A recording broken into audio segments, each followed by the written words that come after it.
Bibliophiles of the internet, my name's Adriana, and today I want to talk to you a little bit about Homegoing by Yaa Gyasi. This is Own Voices fiction. It's about two half-sisters named Efya and Essie who are both raised in Ghana, but they're born into two separate villages. Efya is married off to an Englishman, a slave trader, and they remain in Ghana living in Cape Coast Castle, and unbeknownst to both of them, Essie is one of the slaves that her husband actually ships off and sells to America. So the story is told through chapters that alternate between Efya's descendants and Essie's descendants, and we follow all of their journeys from 18th century Ghana up until the modern day. And because of that broad scope, we can see how these historical events involving colonization and the slave trade and slavery itself actually fit into the lives and decisions of the characters, and how that directly influences the generations to follow. Simply put, this novel is incredible. It's an epic tale that delves into inherited cycles of grief, loss, pain, and fear, and the story explores that in a really refreshing way. I love the method of storytelling with these alternating chapters that kind of feel like isolated short stories, but that very naturally bleed into one another. And because we do follow this journey from the 18th century, that does help generate a real sense of immediacy. And so the audience really gets to feel the impact of all that accumulated history in each and every individual character's decisions and situation that much more acutely.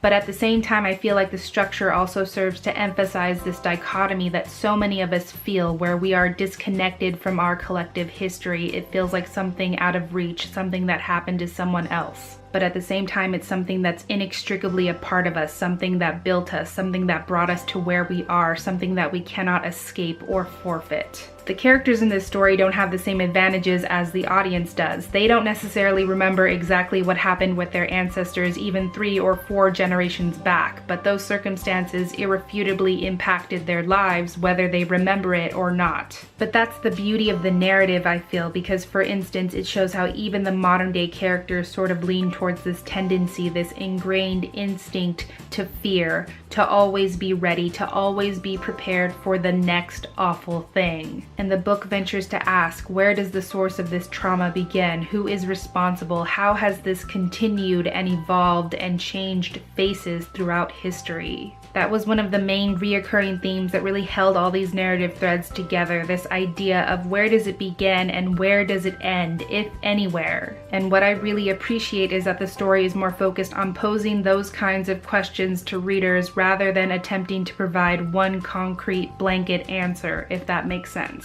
More importantly, I think this book serves as a much needed reminder that the devastation brought on by Western and British colonization and slavery is very recent history. It's ongoing, it's an open wound, and I think a lot of people tend to forget that just because we put a few generations between then and now. Or people think that just because so many who experienced it or who took part in it are no longer around, that means that the resulting trauma and pain and fear is no longer real or relevant. And that's simply not true. It is still very much with us. That's it. That's all I've got. That's the best I can do today, and I'm sorry. I know I'm neglecting to mention so many incredible things about this exquisite story, but needless to say, if you have not read this book, you should probably read it. So those were some of my thoughts on Homegoing by Yaa Gyasi. If you have read this book or if you would like to read this book in the future, please feel free to share your thoughts in the comments below. But that is everything I had for this review today. Thank you so much for watching this video. I really hope that you enjoyed it, and I will catch you on the flip side of the page.